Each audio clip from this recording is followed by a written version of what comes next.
Webheads, on this week's Top 10 Most Anticipated Comics, I got a little bit of everything for you. I got some Marvel, I got some DC, and I got a few independents in there. Stay tuned, everybody.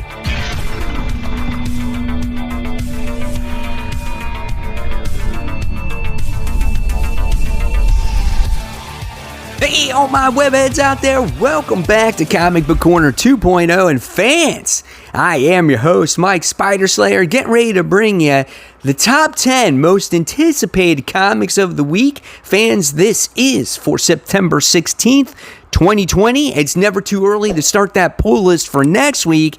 And fans, hopefully this helps you make decisions on what comic books to buy. And guys, at any time, if you want to show that extra love and extra support towards my channel, guys, just go ahead and hit that join button right there on my home screen. All you gotta do is hit that join, and it gives that extra love and support towards the channel. And as always, I want to thank everybody that watches the channel. Let's kick off this list. We got some great books to talk about this week, and we're going to kick it off this week with an honorable mention. That's right, because I feel like this book, guys, is a must-have, if you're a fan of comic books or even a fan of Batman himself. And this goes to Batman Detective Comics.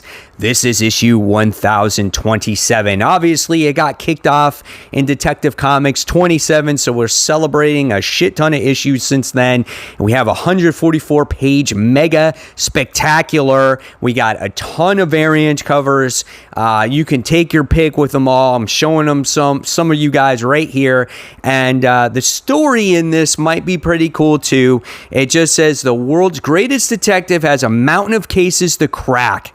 Who murdered Gotham's most corrupt police officer? What does the Joker annual visit mean for Bruce Wayne?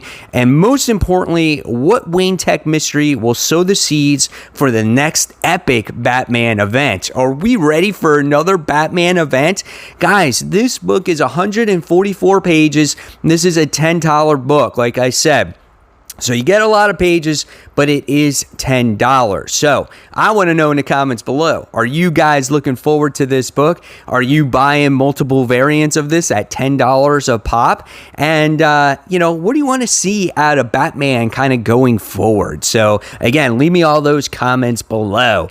All right, so let's move forward, guys, and let's kick it off with the hot seat. All the books that I'm talking about this week are actually pretty good. So this one was kind of forced on the hot seat because it's ending shortly. And this one goes to Teen Titans issue 45, okay? So this book is going to be coming to an end very soon. It's 32 pages. It's $4. We have Damian, who's left the team. We got Crush, who's been represented as the new team leader of Teen Titans. And now we're going to see what happens. Robin has betrayed Batman. He's betrayed his team. He took off the Robin symbol. So Damian's pretty much gone AWOL at this point. It makes for a very interesting closing story. I'm just very sad to see this book eventually end. So that's why it's only natural to have it on the hot seat, because it's not going to be on my pull list anymore. All right, next we're going to kick off this countdown with number 10, and this one goes to The Immortal Hulk. This is issue 0, the real story of Brian Banner, with a new tale by Al Ewing. So this book is quite interesting. If you're a Immortal Hulk fan, I feel like this is the book for you. And I'm still very much an Immortal Hulk fan. I feel like that Al Ewing has done a phenomenal job with this series. I felt like, yes, it has lost its steam, but it's one of those books that's kicked off some of these major books from Marvel, like Thor, like Venom, and some of the others that are out there, right? So this book is 60 pages. It's $5. It has a reprint inside of it of Incredible Hulk issue 312. But that's not all. It also has a reprint of Incredible Hulk issue 1, which is not all. It also has a unique story from Al Ewing about Brian Banner as well, to let you know more about the secrets of Brian Banner. So I'm very curious to see what this story has to offer for its readers. I think it could be really good. And again, it could be a spec book. These are things that you might never known before that it reveals to the reader. So this could be an interesting one. And if you're investing in Immortal Hulk, I say definitely pick this one up. All right, guys, so moving on to number 9. This is a new independent book from Image Comics. This one is Stillwater, issue 1. Now, I read a preview of this book in one of Image's most recent comics, and I think it was Big Girls, and it had a preview of Stillwater, and the beginning of it was really interesting, where a kid like just falls off a building and like it looks like he's dead, and someone's trying to help him. They're like, "Oh, he's still barely living and whatnot." And the next thing you see is, a couple panels later, like he gets up from this 20-story fall and he just walks away. Like, what's up with that? It was so weird. And I'm pretty sure this one is done by Chip Zdarsky. So if you guys are a fan of Daredevil and what Chip Zdarsky's doing right now, I say definitely pick this one up. All right, so moving on to number 8, we go to Big Girls. I was just talking about that. This is Big Girls issue 2, done by Jason Howard. It's a very interesting tale as we get men who wind up contracting this disease, not all of them, but some of them, where they get really big and then they get really grotesque and they start going crazy and they're destroying society. Then you wind up getting some of the females who wind up contracting this disease, but they don't get the disgustingness of it or the mean side of it. They become these big girls that defeat these men. And it seems like these women are being used, and now there's going to be this rebellion against this whole thing that is going on. It looks to be a very interesting story. I loved the first issue. It actually was just like had some jaw-dropping moments in it. I thought the artwork was really good, and definitely give it a try if you're looking for something different to read. So that's Big Girls issue 2, 32 pages, $4 book. Moving on to number 7. This goes to another independent comic by Aftershock Comics, and this one is called Dead Day. This is issue 3. This is written by Ryan Parrott, and this book is actually really good. It's an original take on a zombie book where you get the dead that rises from their grave and they visit their loved ones. Very interesting, okay? We have great character development where it makes you care for the characters in the book, and they don't overwhelm you with a bunch of characters. The main character is about this woman who actually wants to visit her ex-fiance, right? Very weird. The dead come back and they want to see all their loved ones. And we're actually getting to learn about the fiance that died, like what his story is about, what his history is about. And meanwhile, the husband is at home dealing with, okay, you can go out and see your dead husband. It's just weird. But you get vested in all these different characters. And again, it's a very original take on a zombie type of book. It's not your typical like Walking Dead or zombies that don't have any minds or anything like that. These zombies come back with freaking full thoughts, which is insane. So if you want to check it out, go ahead. This is Dead Day issue 3, 32 pages, $4. Next, moving on to number 6, we move on to Boom Studios. This is 7 Secrets. This is issue 2.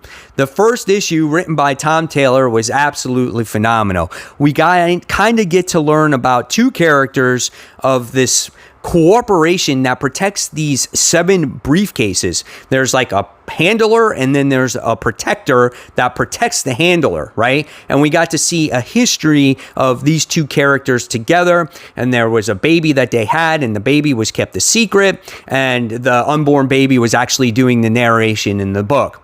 The artwork in the book has a great anime type of style, but right away Tom Taylor knows that there's going to be a lot of characters in the book, but it seems like he's introducing a couple characters at a time so he doesn't overwhelm you, and yet he does the thing that he does best and makes you invest into these characters. He makes you want to care about these characters, and that's what's so great about his writing, and he's doing it here again.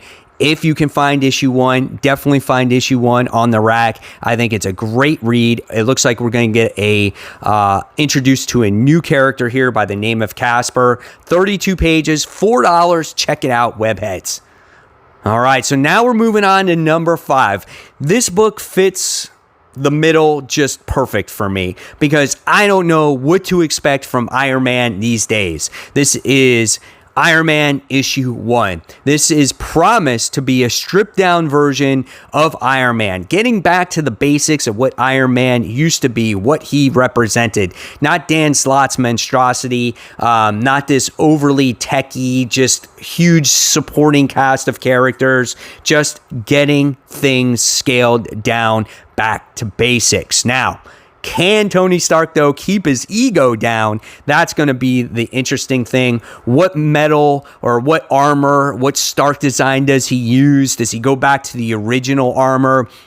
I'm very interested to see. I think this title definitely has some promise. So if you're looking to jump on board with Iron Man again, check it out now. Iron Man issue 1. This book is 36 pages, $5. So we'll see what happens with that. All right, so going back to Immortal Hulk, coming in at number 4. This goes to Immortal Hulk. This is issue 37.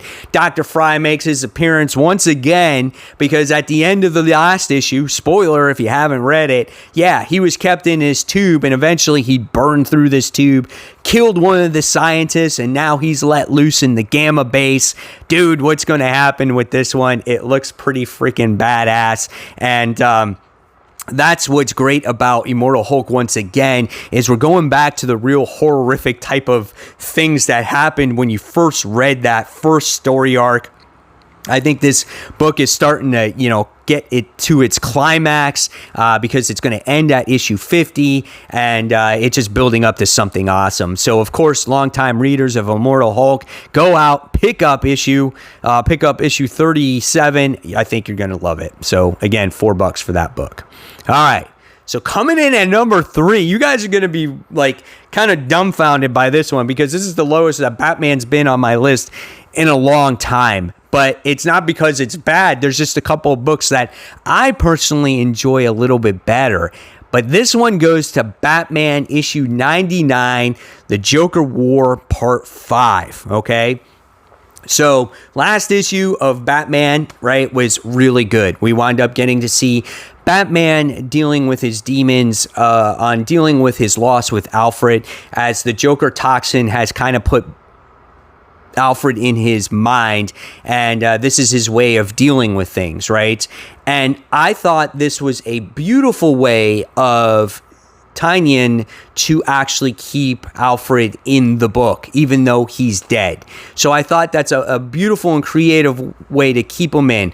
But now he's gone, and now it looks like the fight is about to get to its climactic point where Batman has risen from the Joker toxin, and now he's getting ready to do battle against Joker once again. He took out Punchline, so we'll see what happens with that. I love the battle between Harley and Punchline as well. This has been nothing but a great and interesting story arc from James Tynion, and I think he should stay on Batman. Whether he does after this story is over with, it's still yet to be determined. But I really enjoy Batman. The artwork is just top-notch artwork, and Batman is that top-tier comic where it has risen above the rest of the comic books out there. There's a lot of comic books, and then there's Batman, right?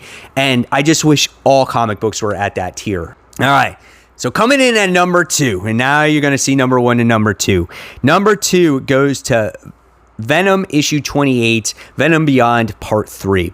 So Eddie Brock has gone to an alternate universe, and he's come across the symbiote Avengers, right? And he's trying to save his son Dylan. And you wind up getting to see him get chased by all these different things. And we wind up getting to see this new, Null-like creature, but his name is Codex, and they go underground in the sewers, and they come across Agent Venom, and you will find out, again, this is another spoiler, is that it was his wife posing as Agent Venom, and you're just like, oh, shit. So now you're going to wonder, is this Venom book becoming more like a family dynamic book, because first Eddie, all he had was himself. And eventually he got the symbiote, his other, right? And now he has his son. And now he's come across his wife. And is he going to take his wife back with him to the Marvel main universe? And are they going to be of like a family of symbiotes fighting together?